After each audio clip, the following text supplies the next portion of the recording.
So, mag-i-impeach po tayo ng Vice President na binoto ng 32 million na tao na Pilipino dahil lang sa suspetsa. Pag binasa po nyo itong mga nakalagay sa Article 5 regarding unexplained wealth, SALN violations,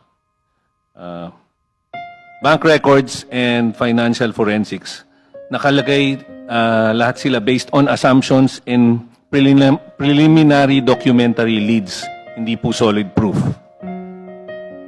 It keeps saying that a forensic review will uncover unexplained assets, but as of now, wala naman napakita yung complaint. Wala man lang attachments na kahit ano to prove itong sinasabi na unexplained wealth. First, the complaint talks about supposed discrepancies in the SALNs, but differences in reporting do not automatically mean someone was dishonest. Hindi po ako abogado, but I'm an economist. Bago po ako naging congressman, alam naman po natin na property values change. Assets can be bought or sold at different times. To immediately label this as pattern of concealment without clear proof of intent is unfair and speculative at best, Madam Chair. Second, kailangan daw po ng forensic financial review to reconcile declared income and assets sa SALN. Identify unexplained inflows or transfers, and trace the disposition of public funds alleged to have been diverted. Hindi ba dapat po trabaho ito ng complainant na mapakita ng ebidensya sa reklamo niya para maging sufficient in substance? Third, the complaint points to large cash disbursements from confidential funds and say these correlate with certain financial movements. But yung mismong complaint admits in paragraph 237 that correlation is not conclusive. Suspicion based only on timing does not prove personal gain.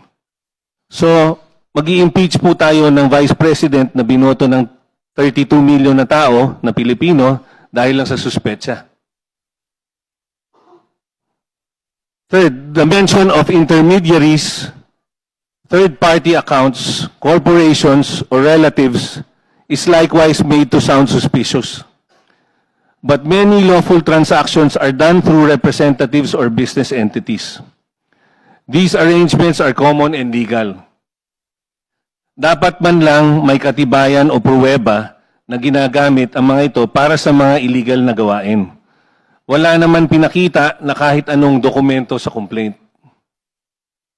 Fourth, alam natin, Madam Chair, na ang bank secrecy is not absolute, pero hindi natin ito dapat ma-set aside based on unverified claims.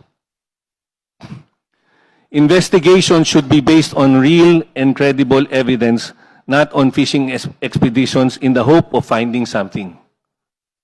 Most importantly, ang impeachment ay isang seryosong constitutional process. Kaya dapat, it should not be based on guesses or on what someone thinks might be discovered later. The burden is on the accusers to prove actual unexplained wealth. The Vice President should not be expected to disprove mere suspicions.